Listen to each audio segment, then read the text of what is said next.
Junto Nakatani, who I felt like was pound for pound, probably early last year. I thought he was the one that was slotted in.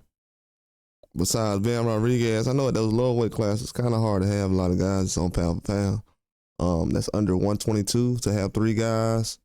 Very difficult. I mean, at this time, you can say that just because of the fights and the situations they've been in. And if Inoue is classified as a pound for pound number 1, 2, 3 on people's list, these guys who have very good resumes as well is going to be slotted in those spots.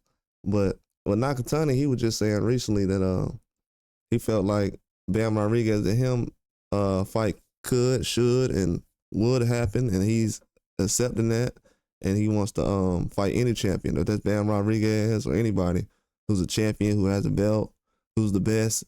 He said, yes, I want to fight those guys. Bam Rodriguez, Inoue.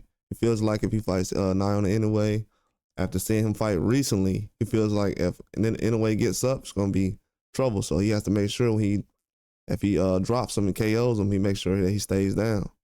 That's a big statement, and I feel like that's a huge statement. And for a guy like that to come out and say something like that, it's pretty huge as well. It feels like he has the opportunity to go out there and KO Inoue and put him down for good, better than what Cardenas and Luis Neri did.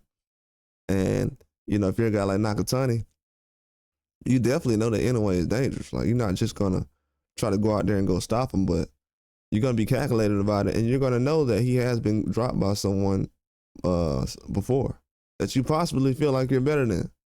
You know, as soon as someone sees a guy that's a little bit, you know, shaky as far as his performance, first thing people will say is, oh, I look better than that guy did in his recent performance.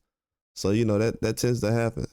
I don't think that's a big deal, but it definitely tends to happen. And we seen what Inoue did when he got up. He gets a stoppage immediately after that.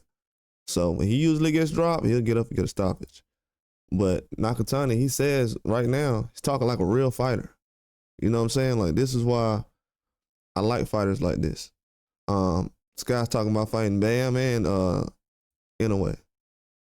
And they're trying to put, and to be honest with you, all the boxing people are trying to put the pressure on him because he's automatically going to be the underdog in both of those fights. The dude is the ultimate underdog. Like, I don't know if people understand that. They're trying to put the biggest, toughest fights on him. Just one fighter. Not, oh, this division is tough, so let's see if all these guys.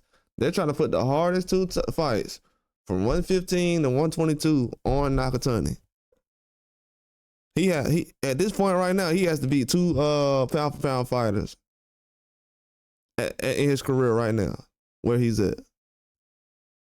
I don't know if it looks like a setup, but it might backfire. You never know. But it looks like they're looking at him as food, and he's looking at them like, you're making a mistake. But we'll see, man. That's all I got.